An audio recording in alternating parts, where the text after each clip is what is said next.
92 வயசுல ஒருத்தர் வந்து ஓடிட்டு இருந்தார் 400 மீட்டர். 92 வயசு. இன்னொருத்தவங்க 101 வயசுல வந்து வாக்கிங் பண்ணிட்டு இருந்தாங்க. என்ன ஒரு மன வலிமை கேட்டா, நான் 15 வயசுல இருந்தே ரன்னிங் பண்ணிட்டு இருக்கேன், 15 வயசுல இருந்தே நான் ஃபிட்டா இருக்கிறேன்னு 92 வயசுல இருக்கவங்க சொல்றாங்க. அதனால ஸ்போர்ட்ஸுக்கு வந்து வயது கிடையாது. சோ இந்த ஐஏஎஸ், ஐபிஎஸ், எம்எல்ஏ, மினிஸ்டர், அதனாலதான் ஆன்டி ட்ரக் பண்ணும்போது, ஆன்டி ட்ரக்ஸுக்கான ஒரு மூவ்மெண்ட் பண்ணும்போது நம்மளுடைய முதலமைச்சர் கிரவுண்ட்ல வந்து ஓடி காமிச்சார். ஓடுங்க, எல்லாரும் ரன் பண்ணுங்க, ட்ரக்ஸை தூக்கி போடுங்க, ஸ்போர்ட்ஸ் ஐயடு ட்ரக்ஸை தூக்கி போடுன்னு எழுதினார் அவர் கையடி. ஒரு யங்ஸ்டர்ஸ் இருக்கக்கூடிய முதலமைச்சர் வந்து அமைச்சர்கள் இருக்கக்கூடிய நாங்கள் புதிதாக சிந்திக்கிறோம். இங்க இருக்கக்கூடிய தேர்ந்தெடுக்கப்பட்ட எம்எல்ஏ, மினிஸ்டர்களாக இருக்கட்டும், அதுக்கப்புறம் இருக்கக்கூடிய ஜுடிஷியல் இருக்கக்கூடிய ஜட்ஜஸா இருக்கட்டும், அதுக்கப்புறம் இருக்கக்கூடிய பியூரோக்ராட்ஸ், ஐஏஎஸ், ஐபிஎஸ், அதுக்கப்புறம் பிரஸ்ல இருக்கக்கூடிய அனைத்து சகோதர சகோதரிகள் எல்லோரும் சேர்ந்து விளையாட்டை ஒவ்வொரு கிராமத்திலையும் முக்கியமா கொண்டு போய் சேர்க்க வேண்டிய பொறுப்பும் கடமையும் இருக்கு. ஏன்னா இன்னைக்கு இளைஞர்கள் படிச்சு அந்த ஒரு 8 மணி நேரம் படிச்சு முடிச்சோன்னு திருப்பியும் படின்னு சொல்லும் போது ஸ்ட்ரெஸ் வந்து எப்படி அந்த படிப்புங்கிறது ஆங்ஸைட்டியா மாறும் பொழுது அவங்களுக்கான ஒரு உடல் பயிற்சி இல்லை. அப்ப எஜுகேஷனை நோக்கி போகும்பொழுது ஒரு உடல் உழைப்போ இல்ல அதுக்கான டீம் கேமோ இல்லாம மொபைல்ல வந்து ஸ்டக் ஆறாங்க நம்ம குழந்தைங்க. அப்ப அந்த இடத்துல ட்ரக்ஸோடைய பிரச்சனைகள் அதிகமாயிட்டே இருக்கு ஒவ்வொரு நாளும். அப்ப அந்த ட்ரக்ஸை தூக்கி போடணும்னா விளையாட்டை ஒவ்வொரு வீட்டிலும் ஒவ்வொரு குழந்தைகளுக்கும் கொடுக்க வேண்டிய பொறுப்பும் கடமையும் அரசுக்கும் இருக்கு, இங்க இருக்கக்கூடிய ஒவ்வொருத்தருக்கும் இருக்கு. விளையாண்டா வேலை கிடைக்குமா? இன்னைக்கு 3% ரிசர்வேஷன் கோட்டா நம்ம வந்து கவர்மெண்ட் கொடுக்க ஆரம்பிச்சிட்டாங்க. நான் படிச்சதே மெட்ராஸ் கிறிஸ்டியன் காலேஜ்ல ஒரு ஃப்ரீ கோட்டால தான் படிச்சேன். நான் எனக்கான ஸ்காலர்ஷிப் ஸ்போர்ட்ஸ் கோட்டால தான் நான் ஃப்ரீயா படிச்சேன். சோ இந்த மாதிரி எல்லா விதமான ஃபெசிலிட்டிஸும் எல்லா காலேஜஸும் கொடுக்க ஆரம்பிச்சிட்டாங்க. ஆனா நம்ம எல்லா ஸ்கூல்ஸ்லயும் கொடுக்கணும், ஒரு இன்டர்நேஷனல் ஸ்டேடியத்தை உருவாக்கணும். அந்த மாதிரி இங்க இருக்கக்கூடிய தமிழ்நாடு முழுசு இருக்கக்கூடிய பத்திரிகையாளர்களுக்கும் இன்னும் ஒரு 3-4 மாசத்துல போட்டிகள் நம்ம நடத்த போறோம். ஃபிட் ஆகுங்க, எல்லாரும் ஃபிட் ஆகுங்க. 90 வயசா இருந்தாலும் ஃபிட் ஆகுங்க. 90 வயசுல யாராவது பத்திரிகையாளர் இருந்தாங்க அவங்களையும் கூட்டிட்டு வாங்க.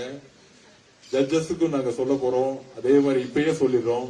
அந்த மாதிரி தமிழ்நாடே சட்டமன்றத்திலிருந்து எல்லாருமே நம்ம ரெடியாகி ஒரு விளையாட்டு போட்டிகளை நடத்தி, அரசியல் ரீதியாக நம்ம வேறுபட்டு இருக்கலாம், அரசியல் ரீதியாக நமக்குள்ள ஒரு அது சண்டைன்னு சொல்ல மாட்டேன், தாக்குதல்கள் இருக்கலாம். ஆனா யாரு என்ன பேசினாலும் கடைசியில மக்களுக்கு உண்மை என்னன்னு தெரியும். அதனாலதான் நான் இன்னைக்கு அமைச்சரா நின்றுட்டு இருக்கேன். அதனால அது அவங்க ஜனநாயக கடமை, அது அவங்களுடைய பொறுப்பும் கடமை. இதுல வந்து இவர் அவரோட ஆளு, இவர் அவரோட, அது மேல எனக்கு நம்பிக்கையே கிடையாது. என் கூட இருக்கவங்க எப்பயுமே சொல்லுவேன், எல்லாரும் மக்களுக்காக வேலை செய்ய போறோம். ஜனநாயகத்துல எல்லா கருத்துக்களும் இருக்கும், கம்யூனிசம் இருக்கும், சோசியலிசம் இருக்கும், லெப்ட் இருப்பாங்க, ரைட் இருப்பாங்க. கடைசியில மக்கள் முடிவு பண்ணுவாங்க. அதுதான் தேர்தல். அந்த தேர்தல்ல மக்களோட அறிவாளிகள் யாருமே இந்த உலகத்துல கிடையாது. அதுவும் தமிழ்நாட்டுடைய மக்களுடைய அறிவு மிகப்பெரிய அறிவு. அதனால அந்த விதமான ஒரு இன்செக்யூரிட்டி ஃபீலிங்கோ இல்ல அதனால வந்து இவர் தவறானவர் அவர் தவறானவர், ஒரே ஒரு குறிக்கோள், எந்த தனிப்பட்ட விமர்சனங்களும் பத்திரிகையிலிருந்து கொண்டு வரக்கூடாதுங்கிறதா எங்களுடைய வேண்டுகோள். ஒரு பெண்ணை நோக்கிய விமர்சனமோ, ஒரு பெண்ணை கொச்சைப்படுத்திக்கக்கூடிய அந்த ட்வீட்டோ இல்ல அதே ஒரு கமெண்டோ, அது ஏன் சமூகத்துல ஒரு அரசியல்வாதியை திட்டுனா ஒரு பெண்ணை இணைத்து ஒரு பெண்ணை அட்டாக் பண்ணாதான் அவரை வந்து கீழே இருக்க முடியுமா? தைரியமா நேரா ஆணை பார்த்தே கொஸ்டின் கேட்கலாமே. அப்ப அந்த பெண்ணை நோக்கிய விமர்சனம் தான் தவறு. அதனாலதான் கைது நடவடிக்கை இருக்கு, வேற எதுக்காகவும் கைது இல்லை. பெண்ணை ஏன் ஒரு பெண்ணை அறிவுறுத்துக்க மொழியிலையோ ஒரு உடலையோ உங்க வாழ்க்கையோ ஒரு பொதுத்தளத்துல எந்த விதமான ஆதாரங்கள் இல்லாத பொழுது ஒரு சமூக வலைத்தளத்துல சொல்லும் பொழுது அவங்களுக்கான குடும்பங்கள் அவங்களுக்கான நண்பர்களுடைய வாழ்க்கையோ தனிப்பட்ட வாழ்க்கையை பாதிப்புக்குள்ளாகக்கூடிய கலாச்சாரம் இருக்குல்ல, அதுதான் பத்திரிகையாளர்கள் கேள்வி கேட்க வேண்டிய இடத்துல இருக்கும். அதனாலதான் பத்திரிகையாளர்களா பெண்கள் வர்றதுக்கு நிறைய பேர் தயக்கம் ஏன் கொடுக்கறாங்கன்னா, எங்கு பெண்களுடைய குரல் பத்திரிகைகள் அதிகமாக இருக்கிறதோ அங்குதான் உண்மையான ஜனநாயகம் இருக்கும். எழுதி கொள்ளுங்கள், அங்குதான் உண்மையான ஜனநாயகம் இருக்கும். ஒரு ஆண் கொஸ்டின் கேட்கும் பொழுது அமைதியா இருக்கிறது, ஒரு பெண் பத்திரிகையாளர் கேட்டா அருவருப்பு மொழியில வந்து இணைப்பது வந்து மிகப்பெரிய தவறு. அந்த மாதிரி இருக்கக்கூடிய இவர்களை தான் சட்டம் தன் கடமையை இன்னைக்கு செஞ்சுட்டு இருக்கு. மித்தபடி என்ன விதமான தாக்குதல்களோ என்ன விதமான சொற்களையும் எதிர்கொள்ள நாங்கள் தயாரிக்கிறோம். பொது வாழ்க்கை வந்த பிறகு எல்லாமே வெளிப்படைத்தன்மை தான். அதனால இருக்கக்கூடிய பத்திரிகையாளர்களுக்கு நம்ம இன்னும் எனக்கு தெரிஞ்ச இந்த பில்டிங் பார்க்கும்போது 25 வருஷத்துக்கு பின்னாடி அப்டேட்ல இருக்கிறோம். 2026 ஏற்ற மாதிரி நம்ம அப்டேட் பண்ணப்படணும். உடனடியாக மாண்பு முதலமைச்சர் கவனத்தில் கொண்டு போவோம். எந்த விதமான பணிகள் இருந்தாலும் நம்ம எல்லாம் சேர்ந்து செய்வோம். அது அரசியலுக்கு அப்பாற்பட்டோ பத்திரிகை உங்களுடைய தொழிலுக்கு அப்பாற்பட்டு இங்க இருக்கக்கூடிய ஒவ்வொரு ஊர்ல இருந்து கஷ்டப்பட்டு வந்திருப்பாங்க. எனக்கு தெரியும், நான் திருச்சியில வரும்போது தங்க இடம் இல்லாத போது ஒவ்வொரு இடத்துல எப்படி இருந்தது எனக்கு தெரியும். அந்த மாதிரி அவங்களுக்கு தேவையான விஷயத்தை இந்த இடம் ஒரு வீடா இருந்து செஞ்சு கொடுக்கணும்னு என்னுடைய வந்த ஒரு சிந்தனை. இது உறுதியாக கூடி சீக்கிரத்துல தமிழ்நாடுல இருக்கக்கூடிய எல்லா பத்திரிகையாளர்களும் சட்டமன்ற உறுப்பினர்களோடமோ ஜட்ஜஸ் கூடவும் பியூரோக்ராட்ஸ் ஐஏஎஸ் ஐபிஎஸோடும் மோதிரத்துக்கு ரெடியா இருங்க. பேனால மோதினது ஓகே, பத்திரிகையாளர் மைக் எடுத்துட்டு மோதினது ஓகே, இனிமேட்டு களத்துல மோதுற மாதிரி எஸ்டிஏடி ஒரு விளையாட்டு போட்டிகளை கூடிய விரைவில் உருவாக்கும் அப்படிங்கறதை இங்க வந்த வாய்ப்பு கொடுத்த நம்மளுடைய தலைவர் அவர்களுக்கும் செயலாளர் அவர்களுக்கும் ஒரு சிந்தனை உருவாச்சு. இங்க வந்த பிறகு பத்திரிகையாளர்களுக்கு என்ன செய்யணும், என்ன பிரச்சனை இருக்கு. இங்க விளையாட்டு போட்டியில் கிட்டத்தட்ட 800 பேர் பார்ட்டிசிபேட் பண்ணிருக்கீங்க. இதுவே தமிழ்நாடு முழுவதும் நடத்தும் போது எனக்கு தெரிஞ்ச ஒரு 5000-6000 பேர் பார்ட்டிசிபேட் பண்ணுவான்னு நினைக்கிறேன். அவங்களையும் நம்ம அரவணைத்து நம்ம யாரு 100 மீட்டர்ல நம்பர் 1, யாரு வாலிபால் டீம்ல நம்பர் 1 அப்படிங்கறத ஒரு பதக்கங்கள், நல்ல ஒரு பெஸ்ட் கேஷ் பிரைஸ், நல்ல ஒரு மெடல், முடிந்தால் முதலமைச்சர் அவரே வென்னஸுக்கு கப்பு கொடுக்கிற மாதிரி நம்ம ரெடி பண்ணுவோம். ஏன்னா முதலமைச்சர் சொல்லியிருக்கிறாரு, அவர் சினிமா விட்டுட்டு வந்த பிறகு ஸ்போர்ட்ஸ் தான் அவருடைய விஷன் என்கிட்ட நிறைய தட்டி இதோட பதிவு பண்ணிருக்கிறாரு. ஸ்போர்ட்ஸ் ஃபுல்லா ப்ரமோட் பண்ணுங்கன்னு சொல்லியிருக்காரு. சோ இந்த 4 டீம் கூட நம்மளுடைய பயணத்தை நம்ம இருப்போம். வாய்ப்பு கொடுத்ததுக்கு ரொம்ப நன்றி. தேங்க்யூ. மாண்புமிகு அமைச்சர் அவர்களுக்கு நன்றி. நிறைய தலைப்பு செய்தி கொடுத்திருக்காருன்னு நினைக்கிறேன். இன்னைக்கு இப்போ ஸ்க்ரோலிங் எல்லாம் ஓடிட்டு இருக்கும்னு நினைக்கிறேன். மிக முக்கியமான அறிவிப்பான பத்திரிகையாளர்கள் மற்றும் நீதிபதிகள், பியூரோக்ராட்ஸ் இவங்க எல்லாரும் ஒருங்கிணைச்சு எஸ்டிஏடி சார்பாக ஒரு விளையாட்டு போட்டிகள் நடத்தப்படும், அதுவும் வெகு விரைவில் அடுத்த ஒரு 3 மாதத்துல எல்லாம் சொல்லியிருக்கிறாங்க. மிகப்பெரிய நன்றியை தெரிவித்துக் கொள்கிறோம். சென்னை பத்திரிகையாளர் மன்றத்தை பொறுத்த வரைக்கும் இருக்கக்கூடிய அந்த இன்ஃப்ராஸ்ட்ரக்சரை யூஸ் பண்ணி என்னென்னலாம் பண்ண முடியுமோ அது எல்லாத்தையுமே நம்ம செஞ்சுட்டு இருந்தோம். இங்க ஒரு கபடி போட்டி நடைபெற்றது. இதை ஒட்டி பொங்கல் பண்டிகையை ஒட்டி ஒரு கபடி போட்டி இங்கேயே நடத்தினோம். அதே மாதிரி இறகுப்பந்து போட்டி நடைபெற்றது, செஸ் நடத்துறோம், கேரம் நடத்தணும். எல்லா போட்டியும் இங்க இதுக்கு முன்னாடி நடந்திருக்கு. நாங்கள் முன்வைத்திருக்கக்கூடிய மிக முக்கியமான கோரிக்கையான இந்த இன்ஃப்ராஸ்ட்ரக்சரை டெவலப் பண்றதுக்காக பின்னாடி இருக்கக்கூடிய இந்த இடத்தை கொடுத்தீங்க அப்படின்னு வச்சுக்கோங்க, ஒரு பெரிய தடகள போட்டியை எங்க நடத்திடலாம் எங்களால. அது இந்த சமயத்துல சென்னை பத்திரிகையாளர் மன்றம் சார்பாகவும் பத்திரிகையாளர் சார்பாகவும் இந்த கோரிக்கையை நாம முன்னாடி முன்வைக்கிறோம். ஸோ அடுத்து நம்ம பிரைஸ் டிஸ்ட்ரிபியூஷனுக்கு முன்னாடி சிறப்பு விருந்தினர்களை சிறப்பு செய்யக்கூடிய அந்த நிகழ்வு. மீண்டும் மாண்புமிகு அமைச்சர் அவர்களுக்கு சென்னை பத்திரிகையாளர் மன்றம் சார்பாக மிகப்பெரிய நன்றியை தெரிவித்துக் கொள்கின்றோம். முதலாவதாக மாண்புமிகு பொதுப்பணி மற்றும் விளையாட்டு மேம்பாட்டுத்துறை அமைச்சர் திரு ஆதவ் அர்ஜுனா அவர்களை சிறப்பு செய்வதற்காக சென்னை பத்திரிகையாளர் மன்றத்தினுடைய தலைவர் சுரேஷ் வேதநாயகம் அவர்களை அழைக்கிறேன்.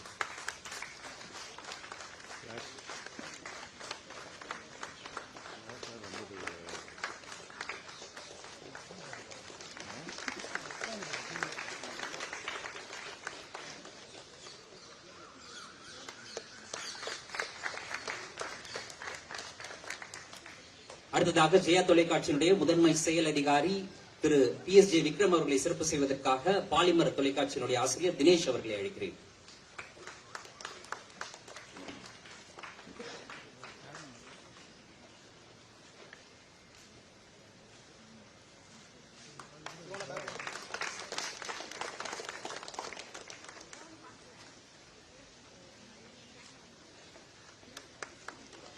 அடுத்ததாக இந்தியன் ஆயில் நிறுவனத்தினுடைய தலைமை பொது மேலாளர் திரு RD பேக் அவர்களை சிறப்பு செய்வதற்காக ஜெயா டிவியினுடைய ஆசிரியர் கணேஷ் மரியதாஸ் அவர்களை அழைக்கிறேன்.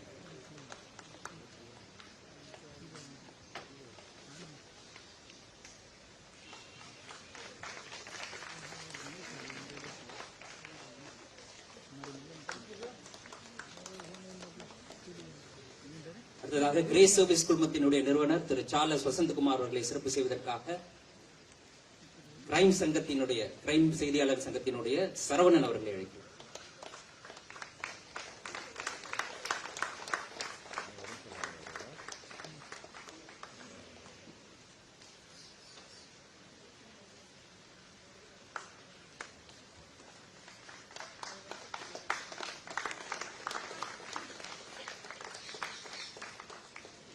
அடுத்ததாக அகில இந்திய வழக்கறிஞர்கள் கிரிக்கெட் சங்கத்தினுடைய துணைத் தலைவர் மற்றும் பார் கவுன்சிலுடைய உறுப்பினர் திரு எம் வேல்முருகன் அவர்களை சிறப்பு செய்வதற்காக சிஜு அமைப்பினுடைய கதிர் அவர்களை அழைக்கிறேன்.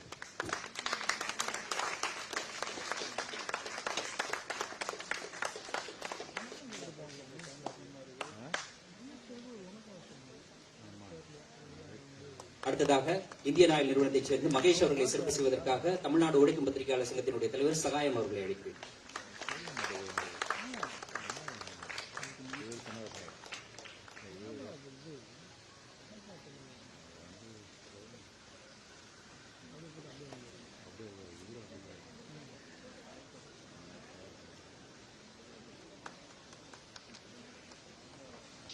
அடுத்ததாக நிகழ்வுக்கு செல்வோம்.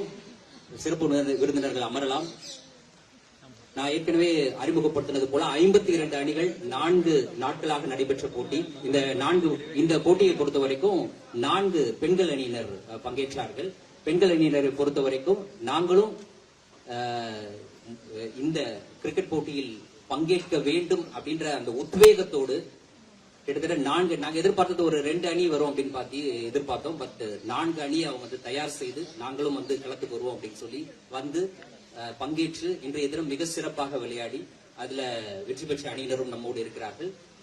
ஆண்கள் அணியை பொறுத்த வரைக்கும் நான் சொன்னது போல சென்னை மட்டும் இல்லாமல் சென்னை சுற்று வட்டாரத்தில் இருக்கக்கூடிய பத்திரிகையாளர்களையும் ஒருங்கிணைச்சுதான் இந்த போட்டி அப்படின்றது நடைபெற்றது.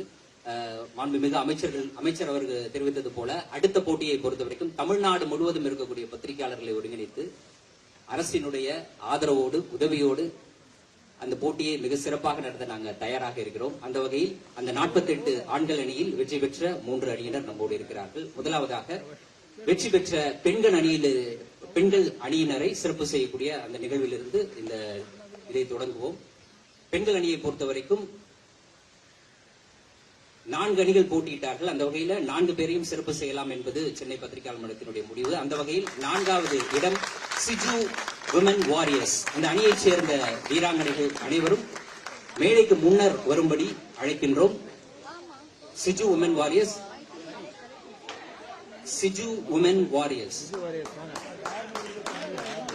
அவர்களுக்கு கோப்பையை வழங்குவதற்காக மாண்புமிகு அமைச்சர் ஆதவ் அர்ஜுனா அவர்களை அழைக்கிறேன்.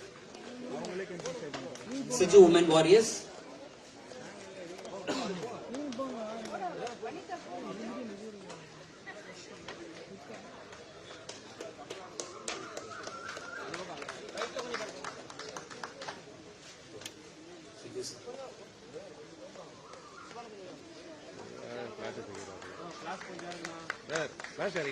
சிஜு உமன் வாரியர்ஸ்.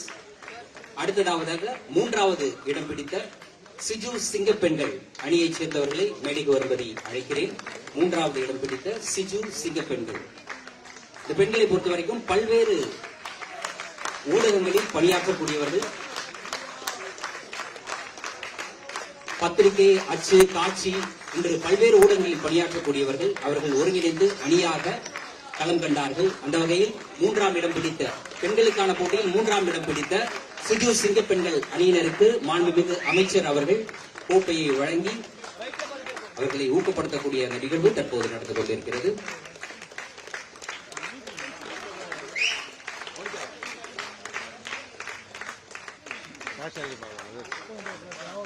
அடுத்ததாக 2ஆம் இடம் பிடித்த வின்னிங் வாரியர்ஸ் அணியைச் சேர்ந்தவர்களை மேடைக்கு வரும்படி அழைக்கிறேன். அவர்களுக்கு கோப்பையை வழங்கி ஊக்கப்படுத்தும்படி மாண்புமிகு அமைச்சர் அவர்களை கேட்டுக்கொள்கிறேன். பெண்கள் அணியை பொறுத்தவரை முதல் 2 இடங்களை பிடித்த அணியினருக்கு ரொக்க பரிசும் வழங்கப்படுகிறது.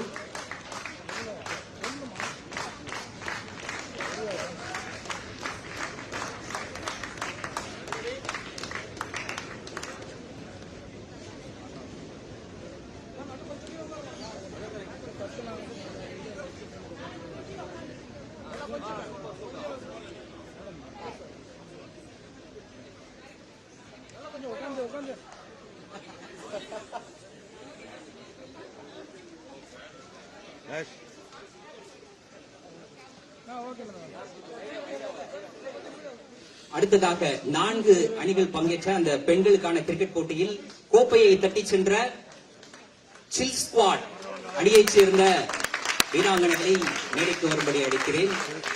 அவர்களுக்கு கோப்பை மற்றும் ரொக்க பரிசை வழங்குவதற்காக மாண்புமிகு அமைச்சர் ஆதவ் அர்ஜுனா அவர்களை அழைக்கிறேன். கோப்பையை வென்ற சில் ஸ்குவாட் அணியினர்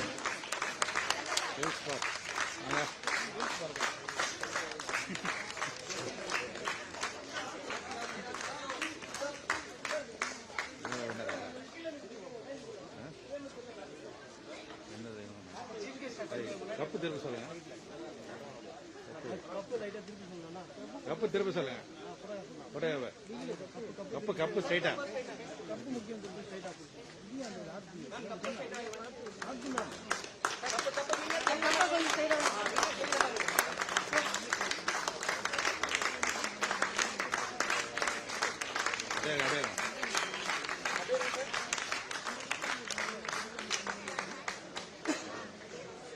கோப்பையை வென்றுள்ள சில் ஸ்குவாட் அணியினருக்கு சென்னை பத்திரிகையாளர் மன்றம் சார்பாக வாழ்த்துக்களை தெரிவித்துக் கொள்கின்றோம். அடுத்ததாக வெற்றி பெற்ற ஆண்கள் அணியினருக்கு கோப்பையை வழங்கக்கூடிய நிகழ்விற்கு முன்னர் இந்த போட்டிகளை மிக சிறப்பாக நடத்தி கொடுத்த நடுவர்களை சிறப்பிக்கக்கூடிய நிகழ்வு. சுரேஷ் மற்றும் அணியினர் மேடைக்கு வரும்படி அழைக்கிறேன். நடுவர்கள் சுரேஷ் மற்றும் அணியினர் மிக சிறப்பாக நடுவர் பணியாற்றிய சுரேஷ் மற்றும் அணியினர் மேடைக்கு வரும்படி அழைக்கிறேன். சுரேஷ் தலைமையிலான அணியினரை மேடைக்கு வரும்படி அழைக்கிறேன். 4 நாள் காலையில 6 மணி தொடங்கி சாயந்தரம் 5 மணி வரை களத்துல நின்று நடுவர் பணி செய்த சுரேஷ் மற்றும் ஒரு குழுவை சேர்ந்தவர்களை மாண்புமிகு அமைச்சர் அவர்கள் சிறப்பு செய்யக்கூடிய அந்த நிகழ்வு.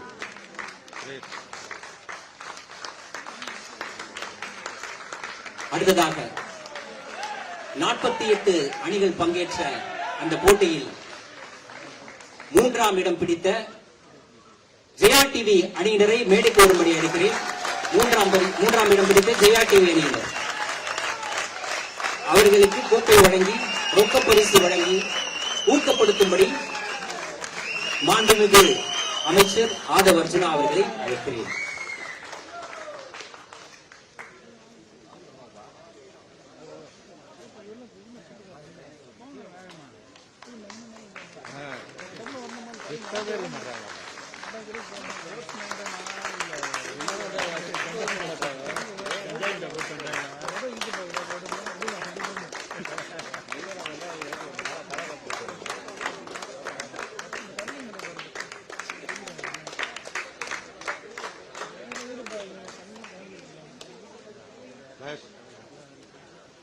நாற்பத்தெட்டு அணிகள் பங்கேற்ற இந்த போட்டியில் 2ஆம் இடத்தை பிடித்த சன்ரைடர்ஸ் அணியை மேடைக்கு வரும்படி அழைக்கிறேன்.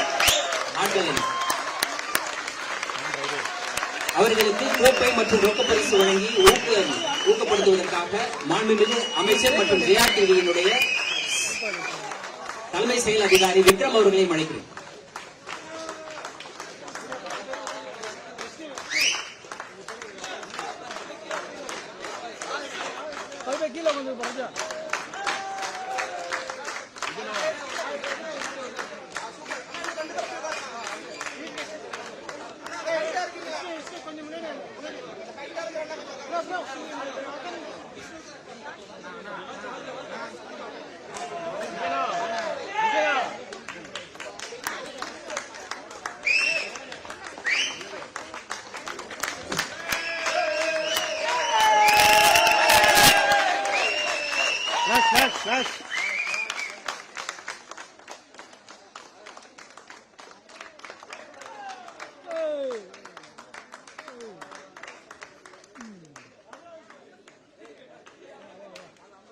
முதல் இடம் பிடித்த அணியினரை அழைப்பதற்கு முன்னதாக இந்த ஒட்டுமொத்த போட்டியில் மிக சிறப்பாக விளையாடிய வீரர்களை சிறப்பு செய்ய வேண்டிய தேவை இருக்கிறது. அந்த வகையில் best batsman honest Raj Phoenix 11 156 ரன்கள் எடுத்திருக்கிறாரு. 156 ரன்கள்.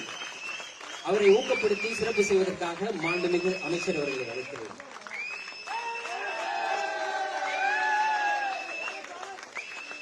அடுத்ததாக பெஸ்ட் பவுலர் பீனிக்ஸ் 11 அணியைச் சேர்ந்த ராஜா அவர்களை அழைக்கிறேன்.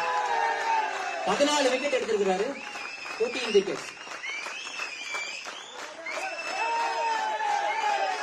அடுத்து பெஸ்ட் ஃபீல்டர் புகழ் ஹிந்து எலைட் 11 8 டிஸ்மிசல் பண்ணிருக்காரு 8 டிஸ்மிசல் இந்து எலைட் 11 புகழ் அவர்கள் பெஸ்ட் ஃபீல்டர் புகழ் அவருடைய சார்பாக அவருடைய நண்பர் பெற்றுக் கொள்கிறார் இந்த பரிசை. அடுத்ததாக ஒட்டுமொத்தமாக இந்த போட்டிகளில் சிறப்பாக விளையாடிய அந்த வீரர் player of the series Raja Phoenix 11 131 run 14 wicket